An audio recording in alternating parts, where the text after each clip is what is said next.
بسم اللہ الرحمن الرحیم۔ السلام علیکم۔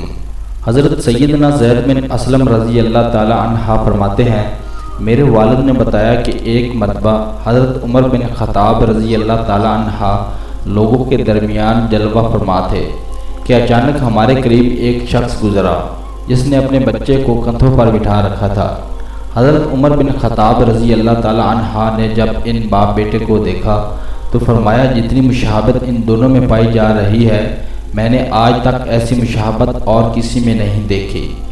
یہ سن کر اس شخص نے عرض کی، اے امیر المومنین رضی اللہ تعالی عنہ، میرے اس بچے کا واقعہ بہت عجیب و غریب ہے۔ اس کی ماں کے فوت ہونے کے بعد اس کی ولادت ہوئی۔ یہ سن کر آپ رضی اللہ تعالی عنہ نے فرمایا، پورا واقعہ بیان کرو۔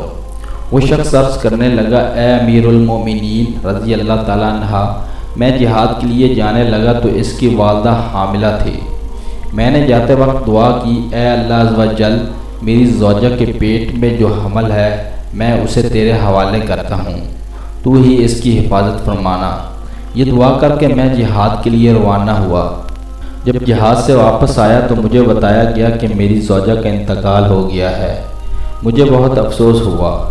ایک رات میں نے اپنے چچا ذات بھائی سے کہا، مجھے میری بیوی کی قبر پر لے چلو۔ چنانچہ ہم جنت البقیع میں پہنچے اور اس نے میری بیوی کی قبر کی نشاندہی کی۔ جب ہم وہاں پہنچے تو دیکھا کہ قبر سے روشنی کی کرنیں باہر آ رہی ہیں۔ میں نے اپنے چچا ذات بھائی سے کہا، یہ روشنی کیسی ہے؟ اس نے جواب دیا، اس قبر سے ہر رات اسی طرح روشنی ظاہر ہوتی ہے، نہ جانے اس میں کیا راز ہے۔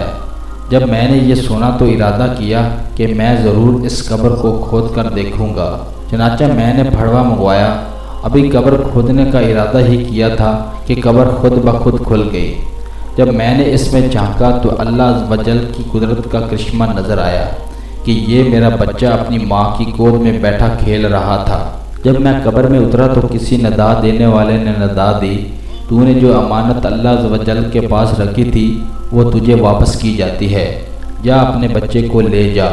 اگر تو اس کی ماں کو بھی اللہ عز و جل کے سپرد کر جاتا تو اسے بھی صحیح سلامت پاتا۔ پس میں نے اپنے بچے کو اٹھایا اور قبر سے باہر نکالا۔ جیسے ہی قبر سے باہر نکلا تو قبر پہلے کی طرح دوبارہ بند ہو گئی۔ اینڈ پر صرف یہی کہوں گا کہ اللہ تعالی ہم سب کی حفاظت فرمائے اور ہم سب کو ایک سچا مسلمان بننے کی توفیق عطا فرمائے۔